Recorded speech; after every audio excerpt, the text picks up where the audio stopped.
So here's something different. Someone tried to scam us.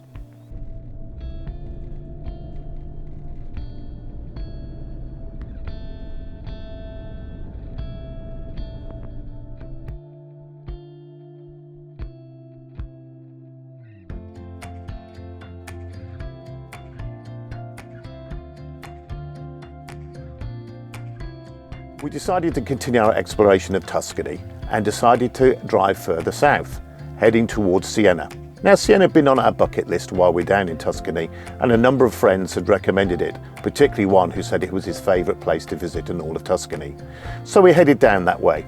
And as we were circuiting Siena looking for somewhere to park, we tried a couple of car parks, but they weren't suitable for a van.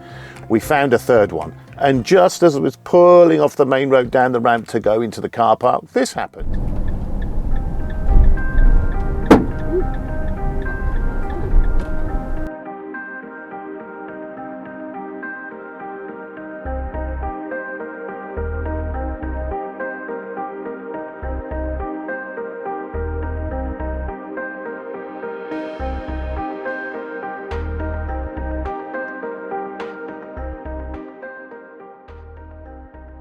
As you can hear, there was a loud bang. We pulled into the car park and I was looking for a car parking space. I thought nothing of it. I thought something had moved around in the back of the van.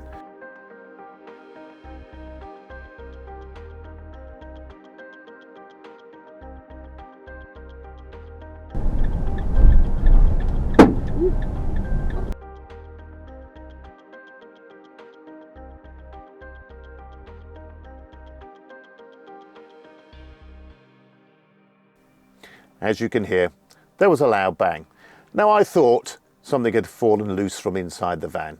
There's no way that I'd clipped or hit anything. But as I drove into the car park to find a car parking space, we were followed by a white hatchback with two Italian guys in there who honked their horn and tried to get our attention. So winding down the window, they explained that I'd hit their vehicle.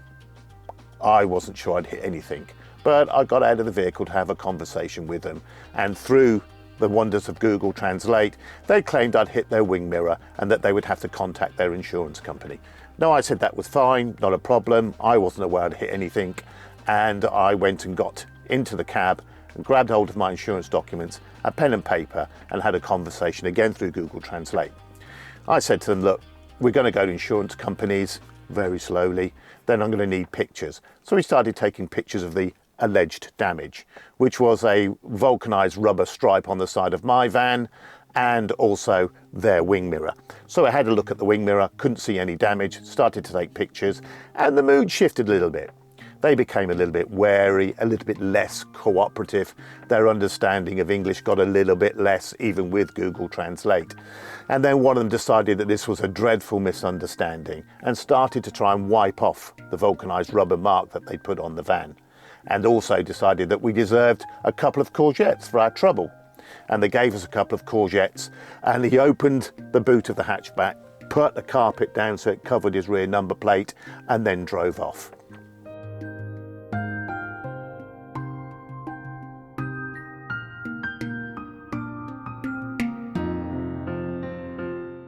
Now, there was no damage on his wing mirror. I was quite comfortable with that. The damage on my side of my van was not consistent with hitting a wing mirror. It was a vulcanized stripe. Clearly what they'd done as I drove past is the driver had leant out and banged the side of the van with a bit of vulcanized rubber and left a mark going down the side.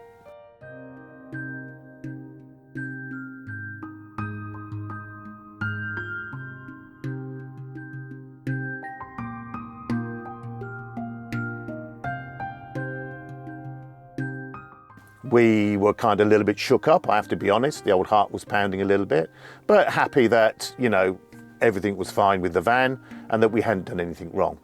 We kind of had a conversation and decided we didn't want to park up in this car park because we knew these guys were floating around somewhere. Also that we wouldn't feel particularly safe there anyway. So we headed out of Siena, missed the opportunity to go there and go and park up somewhere. We parked up in a park for night outside and just chilled in an olive grove for the day.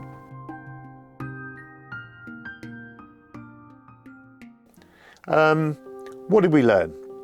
1, stay calm. Two, if you notice the position of where they're parked, which is at the end of the legitimate parking, just hanging over the edge to make it difficult to go round.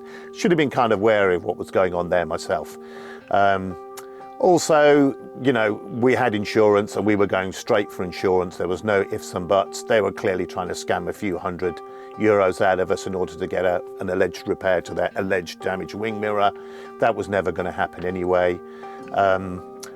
Cameras and pictures were really, really important. Once we started taking pictures, they even got, they got even more wary and decided to retreat. And then gave us a couple of courgettes for our problem. But overall, stay calm, went straight to insurance, pictures. We would have done a bit of video, but I think we kind of sensed that was pushing it a little bit too far, and they were switched on enough to cover their number plate before they pulled away. So they knew the scheme, they knew the scam, they knew the game that they were playing. I was slightly cross that we didn't get the number plate beforehand, but I think if you look at the video as we arrive, you can just see it in the bottom right-hand corner.